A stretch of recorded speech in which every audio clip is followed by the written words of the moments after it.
Hello बच्चों, आज हम रूरल डेवलपमेंट करेंगे और जो कि एग्जाम के पॉइंट ऑफ व्यू से बहुत ही इंपॉर्टेंट चैप्टर है। आप लोगों को ज़्यादा नहीं करना क्योंकि टाइम कम है, तो लिमिटेड क्वेश्चंस ही करने हैं रूरल डेवलपमेंट में।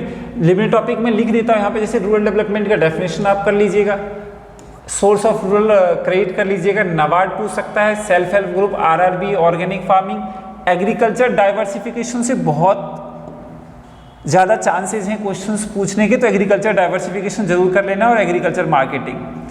तो 4 टॉपिक ऐसे हैं जिसमें बहुत ज़्यादा क्वेश्चंस पूछे जाते हैं, NABARD, self help group, diversification of agriculture, agriculture marketing, बाकी भी इंपॉर्टेंट है। तो चलिए हम लोग ये टॉपिक्स हम लोग डिस्कस कर लेते हैं।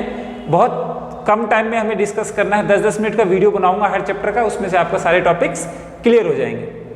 देखिए बेटा, रूरल डेवलपमेंट का मतलब होता है उन एरिया को डेवलपमेंट करना जो ओवरऑल डेवलपमेंट से क्या है, लैगिंग बिहाइंड है, मतलब पिछड़े हुए हैं उन एरिया को। तो it is the process which target the betterment of rural credit. मतलब रूरल एरिया को डेवलपमेंट करने के लिए ये किया जाएगा। It focus on the action plan for the development of rural area that are lagging behind, जो कि पिछड़े हुए हैं उनके लिए हमें डेवलपमेंट करना है। ठीक है बेटा, जिसमें इंफ्रास्ट्रक्चर हो गया, इलेक्ट्रिसिटी हो गई, रोड हो गया, ये सारी चीजें आएंगी उसमें। नेक्स्ट है आपका चैलेंजेस ऑफ रूरल डेवलपमेंट। क्या क्या चैलेंजेस हैं तो ये आप पढ़ लीजिएगा, ये ज़्यादा इंपॉर्टेंट नहीं है।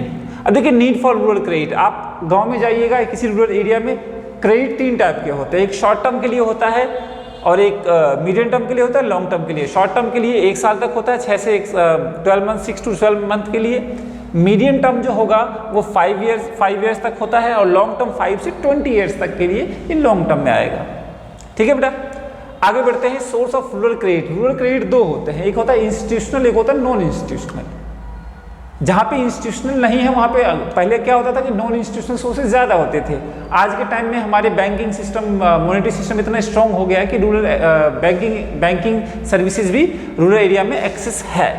तो सोर्सेज 2 होते हैं, नॉन इंस्टीट्यूशनल सोर्सेज और इंस्टीट्यूशनल सोर्सेज।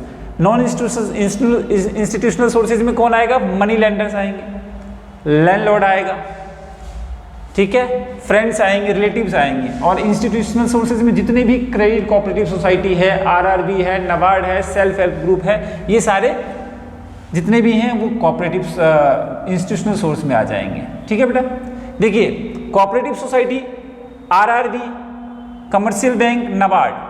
कोऑपरेटिव सोसाइटी क्या होती है? These societies advanced credit to the farmers at reasonable rate of interest. These contribute nearly 30% of rural credit. ठीक है, इसका काम क्या है? लो रेट ऑफ इंटरेस्ट देना, और पूरे इंडिया में अभी ये धीरे धीरे बढ़ रहा है। आरआरबी रीजनल रूरल बैंक, ये 1975 में आया था, इसका भी काम सेम है। State bank of India, commercial bank, NABARD, ये सब रूरल डेवलपमेंट के लिए काम करते हैं। नाबार्ड मैंने लिखा था कि नाबार्ड इंपॉर्टेंट टॉपिक है, तो नाबार्ड के फंक्शंस पढ़ लीजिएगा। हाँ, नाबार्ड 1982 में सेटअप हुआ था, ये ध्यान रखिएगा, एमसीक्यू में पूछ सकता है। NABARD, self help group. NABARD एक ऐसी और अपेक्स इंस्टीट्यूशन है जो कि रूरल क्रेडिट के लिए काम करता है। अपेक्स इंस्टीट्यूशन, ये ध्यान रखिएगा word, apex institution for rural development. ठीक है, जितने भी इंस्टीट्यूशनल सोर्स हैं जो रूरल डेवलपमेंट के लिए काम करते हैं, उन सबको नाबार्ड फाइनेंस करता है। सेल्फ हेल्प ग्रुप एक ऐसा ग्रुप है जिसमें जितने भी मेंबर जुड़ते हैं वो छोटे छोटे अमाउंट में पैसा जमा करते हैं, और जो पुल्ड मनी होता है, जो इकट्ठा पैसा होता है, उस मनी को एक रीजनेबल रेट पे हम किसी को क्या करते हैं? लोन दे देते हैं, जो मेंबर है, नीडी मेंबर है। ठीक है, तो सेल्फ हेल्प ग्रुप के बारे में भी आपसे पूछेगा। उसके बाद है आपका, ये सब आप पढ़ लेना, रूरल बैंकिंग वगैरह। आपसे सीधा हम बात करते हैं एग्रीकल्चर डाइवर्सिफिकेशन। देखो ये topic, agriculture diversification. Agriculture diversification में क्या क्या चीजें आती हैं? एग्रीकल्चर डाइवर्सिफिकेशन में आता है आपका, देखो एग्रीकल्चर डाइवर्सिफिकेशन में आएगा animal husbandry,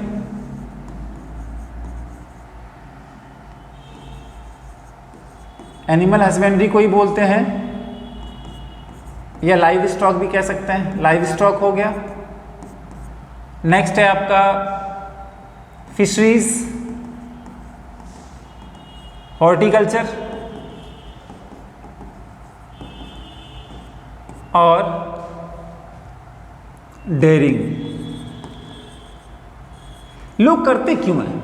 animal husbandry, dairying, live stock, fisheries, ये सब करते क्यों हैं? देखिए डाइवर्सिफिकेशन ऑफ एग्रीकल्चर जब फार्मर्स करते हैं तो वो अपनी इनकम को स्टेबल करना चाहते हैं। एम्प्लॉयमेंट एग्रीकल्चर में क्या होता है, सीजनल अनएम्प्लॉयमेंट होता है। सीजनल अनएम्प्लॉयमेंट को कम करने के लिए, इनकम को जनरेट करने के लिए, अपनी इनकम को स्टेबल करने के लिए लोग डाइवर्सिफिकेशन करते हैं। जैसे एक क्वेश्चन पूछ दिया आपसे, देखिए why agriculture diversification essential for sustainable livelihood, तो आपको ये पॉइंट लिखना है। देखो लिखा हुआ है ग्रेटर रिस्क होता है एग्रीकल्चर में, तो इसलिए लोग डाइवर्सिफाई कर देते हैं अपने रिस्क को कम करने के लिए। Necessary not only to reduce the risk, risk को कम करता है।